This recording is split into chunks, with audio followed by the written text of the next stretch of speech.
Beware the outsider and welcome to 120-second reviews, where I share my unqualified opinions on random games in my library. Dishonored was developed by Arcane Studios and published by Bethesda in 2012, and is the first game of its series. It's a stealth-oriented shooter parkour magic sword fight RPG. You know what, I'll cover that in the gameplay section.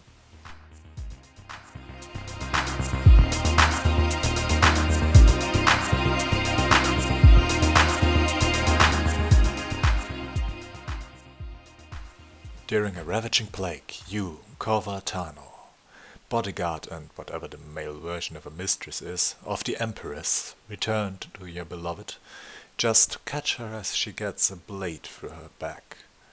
Her daughter is kidnapped and you are blamed for the murder. As you rot in your prison cell, an elder god called the Outsider visits you.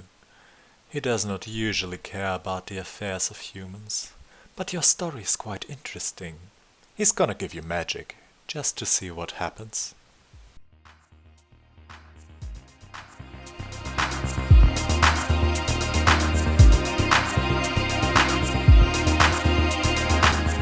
This game aged incredibly well, and the reason is it's so stylized. While many games would go for realism, Dishonored's NPCs look like they're caricatures of people. And I love that. They ooze personality.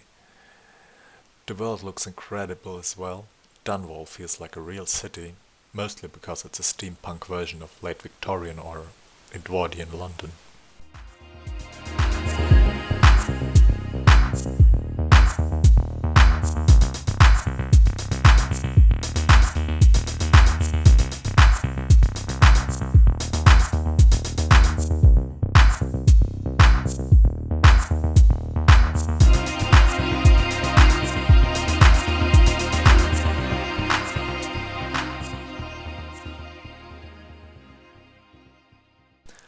As I said in the intro, it's hard to quickly describe the gameplay because there are thousands of ways to play this game. You can stealth through it, not be seen by anyone, not kill anyone, and use no magic while you set the events in motion that will ruin the lives of your enemies without them ever realizing what hit them. Or you can kill a guard in front of another guard, stop time as he shoots you, take over the body of the shooter, step in front of the bullet, and leave his body as he gets shot by his own bullet, and then teleport away to the rooftops. The game's level and ending change depending on how many people you kill in your quest to prove that you are not a murderer. DLC bonus round. The game comes with 2 DLC, Knife of Dunwall and Brightmoor Witches. While usually DLC is meant to be optional for fans, that is not the case with Dishonored. You can play Dishonored without it, but you will not have a clue what is going on in Dishonored 2 if you don't play these. Each DLC gives you 3 missions that tell you the story of Doubt, the man who killed the Empress.